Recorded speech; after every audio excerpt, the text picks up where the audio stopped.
السلام عليكم، كيفكن؟ طاقية السلطان دارت ووصلت لعنا على ألمانيا، ولهيك اليومي رح نعمل مع بعض أطيب وألذ بريوش بالشوكولا، بريوش طاقية السلطان. تابعوني مشان تشوفوا المقادير وطريقة التحضير. بأي صحن غميق متوفر عندكم بالبيت رح نحط نص كاسة مي، والمي لازم تكون فاترة، ورح نحط فوقهم نص كاسة حليب، كمان الحليب لازم يكون فاتر أو بحرارة الغرفة، ورح نضيف لألون ربع كوب زيت عم نستخدم زيت الذرة، وبدنا نضيف لألون بياض بيضة واحدة. بالنسبة للصفار رح استخدمه بآخر الفيديو. وبدنا نضيف لألون السكر، رح نحتاج 5 معالق كبيرة سكر، ورح نحتاج معلقتين صغار خميرة فورية.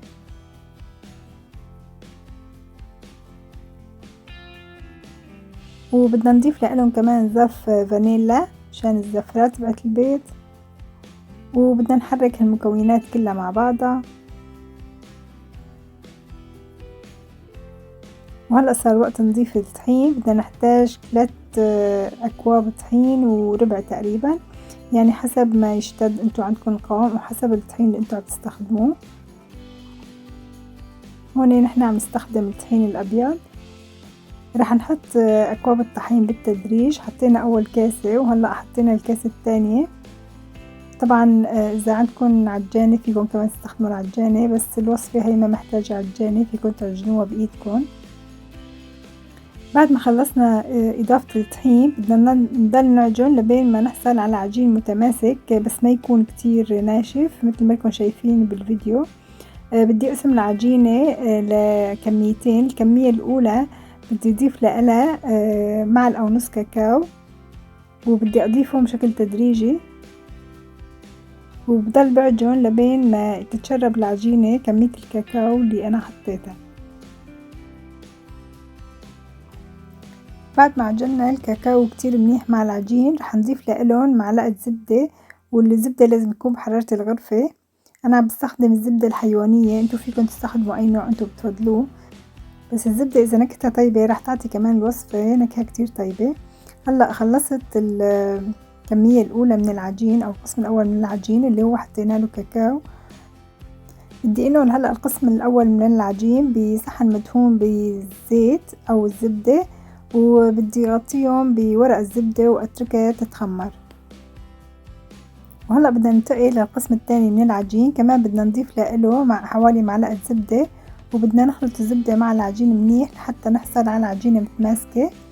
وكمان بدي أحطها بصحن مدهون بالزبدة أو الزيت، وبدي أغطيها بورق حفظ الطعام، وبنتركهم تقريبا من 40 دقيقة للساعة، يعني حسب الحرارة المتوفرة عندكم في البيت. بعد مرور حوالي 50 دقيقة اختمرت عندي العجين وصارت بهالشكل اللي انتو شايفينه بالفيديو. وهلأ بدنا نبلش نطبق العجينتين فوق بعض. أول شي بدي رش شوية طحين من فوق ومن تحت، وبدي مد العجين، بدي أحاول أحصل على شكل مستطيل.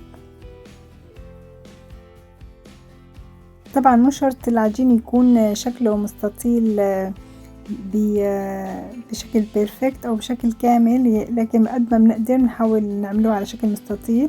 كمان أنا عملت العجينة اللي بالكاكاو نفس الشي، وبعدين حطيت العجينة الأولى فوق العجينة الثانية مثل ما بتشوفوا بالفيديو. وهلأ كمان عم بحاول مدها شوي بالشوبك مشان يكونوا بنفس السماكة. وبعد ما خلصنا هلأ بدنا نضيف لها شوكولا. أنا عندي شوكولا نوتيلا، انتو فيكم تضيفوا أي صوصة شوكولا انتو بتحبوها. بدنا نضيف تقريبا معلقتين كبار أو 3 معالق. وفي عندي كمان شوكولا باللوز كسرتها وعم بضيفها. فيكم تضيفوا الحشوة اللي انتو بتحبوها. وضفت لها كمان بندق مكسر حسب متوفر عندكم في البيت. فيكم كمان تستخدموا جوز أو أي نوع مكسرات انتو بتفضلوه. وهلأ عم نلف العجينة، بس ما بدنا نلفها للأخير، بدنا نخلي الربع الأخير من العجينة، وبعدين بدنا نقطعهم لشرايط رفيعة مثل ما عم تشوفوا بالفيديو. سماكة الشرايط بتكون تقريبا حوالي إصبع أو أكبر من إصبع بشوي. وبعد ما قطعناهم بدنا نلف الشرايط، بدنا ننتبه إنه ما تنقطع العجين معنا. وأنا كنت كل ما بلف وحدة كانت عم تطول معي، ما بعرف ليش يمكن لأن العجينة كانت كتير طرية واختمرت كتير منيح. بعد ما خلصنا لف الشرايط بدنا نكمل لف العجين للأخير. وهيك طلع عندي شكل العجينة بعد ما خلصناها. هلأ بدنا نجيب قالب ندهنه زبدة ونرشه بالطحين، وبعدها نحط العجين جواتها. وهلأ بدنا كمان نريحها للمرحلة الثانية، بدها تاخد كمان معنا حوالي 40 دقيقة للساعة، مثل ما قلت لكم حسب الحرارة المتوفرة عندكم في البيت. بعد تقريبا 40 دقيقة شلت النايلون عن العجين وعبيتها أنا بصفار البيض اللي ضل معنا، وحطيت عليه تقريبا معلقة حليب.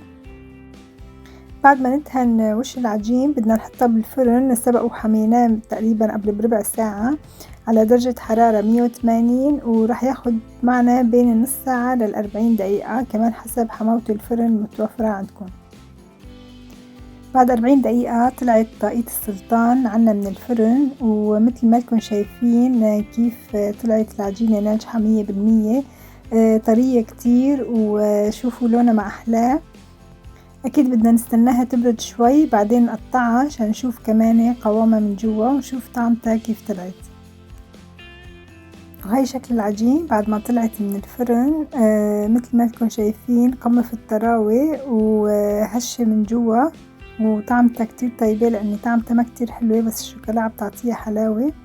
بتمنى انكم تجربوها وتكتبولي بالتعليقات إذا بتحبوا تشوفوا كمان وصفات جديدة.